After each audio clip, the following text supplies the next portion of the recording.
Imagine you are about to fight the most important battle of your life. You are already outnumbered, badly, and the night before, your commander turns to the army standing behind you and starts sending people home. Not the cowards, not the weak.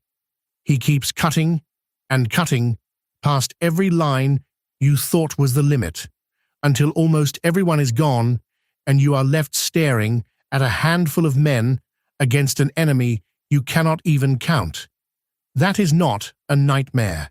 That is a battle plan, and it belongs to one of the strangest victories ever written down, a night when a tiny band of men won a war without swinging a single sword, using nothing but clay pots, torches, and their own voices.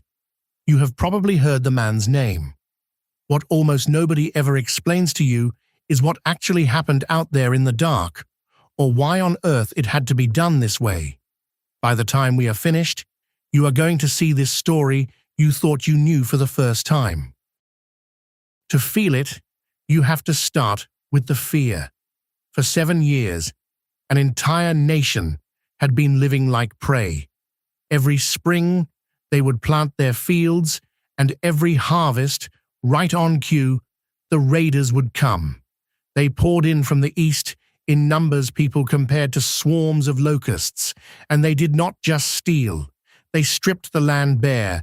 They took the grain, drove off the livestock, trampled whatever they could not carry, and left a whole people to face the winter with empty hands. And so the people did what frightened people do. They stopped standing in the open. They dug hideouts in the hills. They sheltered in caves.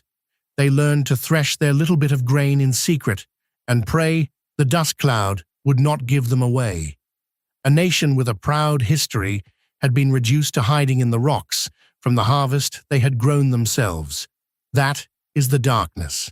Now watch where the light comes from. Because the man God chooses to fix all of this is, at that exact moment, hiding too. His name was Gideon, and when we meet him, he is crouched down inside a winepress, of all places, secretly beating out a small batch of wheat. Understand what that means. A winepress is a pit for crushing grapes. It is the wrong place, the hidden place, the place you go when you are terrified of being seen. This is not a warrior sharpening his blade. This is a frightened young man trying not to lose the last of his family's food. And it gets better or worse depending on how you look at it. When you finally get Gideon to talk about himself, he tells you flat out that his clan is the weakest in the whole tribe, and that he is the least in his father's house. The runt, the bottom of the bottom. And it is to this man, in this pit, that a visitor arrives with a greeting that must have sounded like a cruel joke. Mighty warrior. That is what he calls him. The Lord is with you, mighty warrior. Gideon, hiding in a hole from people he is too afraid to face, is told he is a mighty warrior. Hold on to that gap between what the man is and what he is called, because that gap is the entire point of everything that follows. And to Gideon's great credit, he does not buy it. Not at first. This is not a man of blazing, ready faith. This is a man riddled with reasonable, human doubt. And he says so. If God is really with us, he asks, then where is all this? Where are the rescues our grandparents used to talk about? It is the question every honest person in a hard season has asked. And when he is finally told, plainly, that he is the one who is going to break the enemy's grip, Gideon does something we quietly recognize in ourselves. He asks for proof. He lays a fleece of wool out on the ground overnight and sets God a test. Let the wool be soaked with dew in the morning, but the ground around it bone dry. And it is. So in the morning, he wrings out a bowl full of water from that fleece, and then, still not sure, he asks for the opposite. This time, let the fleece stay dry, and the whole ground be wet. And that happens too. This is who God has picked to save a nation. Not a hero who charges in without a second thought. A careful, doubting, frightened man who needs to check twice. Remember that, because the God of this story clearly is not looking for what we would look for. And what he does next proves it beyond any doubt. Somehow, this reluctant man raises an army. 32,000 men answer the call and gather to face the invaders. Now, 32,000 against a horde like locusts is already frightening odds. And here is where the story stops being like any war story you know. Because God looks at Gideon's 32,000 and says a sentence no general in history ever wants to hear. You have too many men. Too many. So the first cut goes out. Anyone who is afraid, anyone whose nerve is gone, is free to turn around and go home. And 22,000 men take that offer and leave. In a single afternoon, 2/3 of the army simply walks away, and Gideon is left with 10,000. And then God says it again. Still too many. What follows is one of the strangest selection tests ever recorded. Gideon takes the 10,000 down to the water to drink, and they are sorted by nothing more than how they drink. Most of them kneel down and put their faces to the stream. A small number stay up, watchful, and lift the water to their mouths with their hands. And it is that small, watchful group that is kept. When the counting is done, Gideon's army is not 10,000. It is not 1,000. It is 300 men. 300 against a valley so full of the enemy that the record says their camels alone could not be numbered. Sit in that for a moment. Everything in you is screaming that this is not how you win. And that is exactly the point. Now, God knows this man is still afraid. So that very night, he tells Gideon to creep down to the edge of the enemy camp and simply listen. And Gideon, heart-pounding, sneaks close enough to overhear 2 enemy soldiers talking in the dark. One of them is shaken. He has just had a dream, he says. A single round loaf of barley bread came tumbling into the camp, struck a tent, and the whole thing collapsed flat. And the other soldier, without missing a beat, reads it for him. That is the sword of Gideon, he whispers. God has handed the whole camp over to him. The enemy is already dreaming of losing. Gideon hears it, and something in him finally breaks the right way. Now watch how 300 men take on an army. No swords drawn. Instead, Gideon gives each man a ram's horn trumpet, and a clay jar, and a burning torch hidden down inside the jar so its light cannot be seen. He splits them into 3 groups and rings them right around the sleeping camp in the dead of night. And on his signal, all at once, 300 men smash their jars. Picture it from inside that camp. You are asleep in enemy territory and the world detonates. 300 pots shatter as one.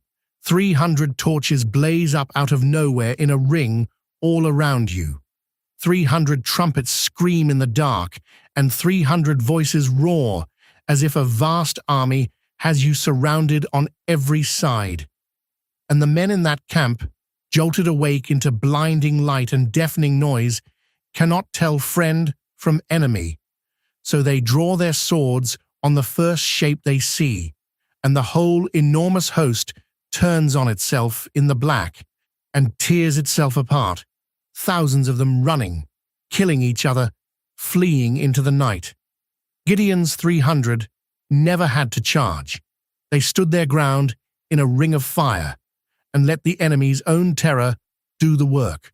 The pots, the torches, the trumpets.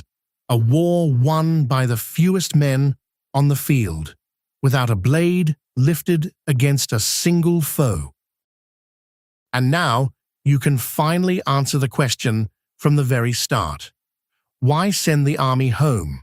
Why grind 32,000 down to 300 right before the fight? God actually says it out loud, and it is the key to the whole thing. He says, "You have too many men," or else Israel will look at this and boast that their own hand saved them. That is it. If Gideon had won with a great army, the men would have marched home and told themselves they did it. Their strength, their swords, their courage. God did not shrink the army because he needed it smaller to win. He shrank it so that when the victory came, it would be so impossible, so lopsided, so obviously beyond them, that not one of those 300 men could ever stand up and take the credit. The weakness was not a problem God had to work around. The weakness was the plan. And that is the part we walk straight past. We remember Gideon as a hero, and we file it away with all the other battle stories, and we miss what actually happened. A coward hiding in a pit, a doubter who had to test God twice, an army deliberately shrunk to almost nothing, a battle won by breaking pottery and shouting in the dark. Every single thing about this story is the opposite of how the world says power is supposed to work.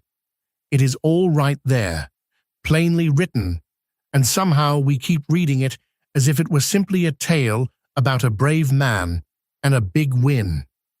It is the furthest thing from that.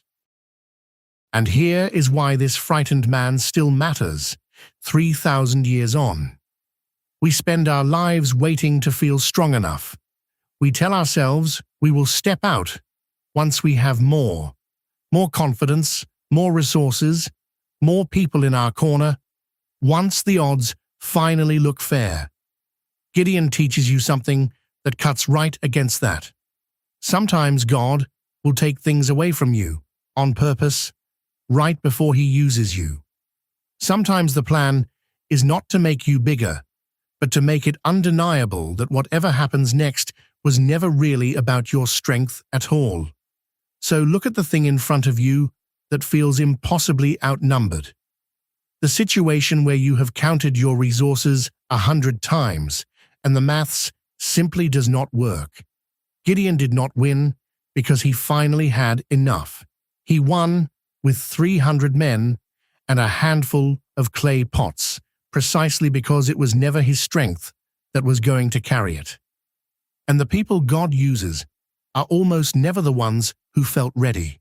They are the frightened ones, holding a torch and a broken jar, who stood their ground in the dark anyway. Gideon, the least in his father's house, who emptied his own army so heaven could fill the gap. Go and read it for yourself tonight. It is only a few short chapters, and it is far stranger and far better than the tidy version you were handed. And then remember this, the book is full of them. People folded into single lines and skipped over chapters, ordinary and outnumbered and afraid, waiting for one person to slow down and finally see what really happened. Stay with me, and next time we will pull another one out of the dark.